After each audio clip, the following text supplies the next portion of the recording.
এই হুজুর থামেন থামেন থামেন। আসসালামু আলাইকুম। ওয়ালাইকুম আসসালাম।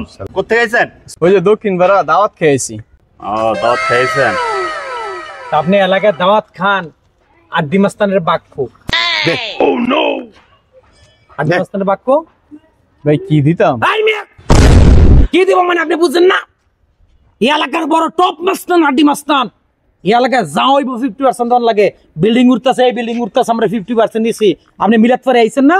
হ্যাঁ আপনি হাদিয়া দিছেন না? হাদিয়া দিছিনি? দিছে না? হ্যাঁ ভাই দাওয়াত হাদিয়া দিছে। হাদিয়া যত দিছে আনতে 50%। হ্যাঁ আড্ডি মাস্তানরে দিবেন। দেন কথা বেন না। কত দিছে? ভাই যার বাসায় খাইছি উনি তো গরিব মানুষ ভাই। ভাই 50 টাকা দিছে হাদিয়া। আচ্ছা যান 50টা দিলে দিছে। এনতে 25টা দিয়ে দেন। হ্যাঁ দেন দেন দেন। আড্ডি মাস্তানের কোনো কথা নাই দেন। দে দে দে দে দে দে।